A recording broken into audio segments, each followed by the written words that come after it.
Depending, তো দেখানোর কিছু নাই।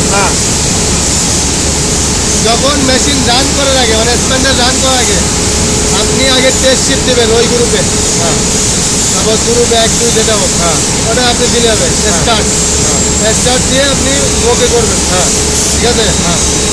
এরপরে আপনার যখন দেখবেন যে এটা জিরো হয়ে যাবে, এগুলো সব জিরো হয়ে যাবে, কারণ প্রথম থেকে শুরু জিরো হয়ে যেয়ে যখন আপনি আবার শুরু করবেন একটা মাল ধরে দিলেন, দেওয়ার পরে আপনাকে স্প্লাইস চেক 430 কোড দিয়ে টাইম সেট করতে হবে।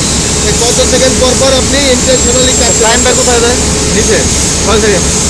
6 সেকেন্ড করতে এটা আপনার উপর, আপনি ক্যালকুলেশন করতে দেওয়ার পরে আপনি এইখান থেকে দেখবেন যে নাম্বার অফ অ্যাটেম্পটের মধ্যে ফাইনালি নাম্বার অফ জয়েন হতে হবে প্রতি প্যাকেজে 100 করে। এই 400 গ্রামে 100টা জয়েন, এটা হলো এনজয় সাকসেসফুল জয়েন। তো আপনি আমাকে ফাইনালি যদি আপনার যেটা নেন আমাকে এনজয় দিতে হবে, এনএটিএম দিতে হবে, ওকে, এবং এমএসএল পার্সেন্ট এমএসএফ পার্সেন্ট দিতে হবে।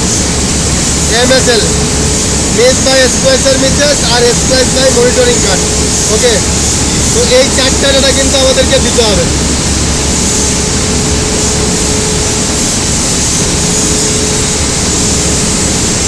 এরপর টেস্ট শিট যখন হয়ে যাবে, যখন শেষ হয়ে গেল, আপনি এখান থেকে সবসময় ফলো আপ করবেন যে 100-র উপরে আমার জয়েন চলে যাচ্ছে কিনা, ওকে।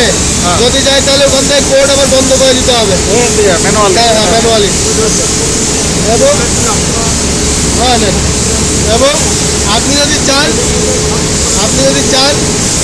এখান থেকে, এবং আপনি যদি চান না আপনাকে চাইতেই হবে এখান থেকে আপনার টাইম মনে করেন এখন 6 যেন বেশি ঘন হয়ে যাচ্ছে বা বেশি হয়ে যাচ্ছে, আপনি টাইম বাড়া দেবেন হোয়াটএভার যা লাগে সে আপনি এভাবে সবসময় থেকে দিকে রাখতে হবে।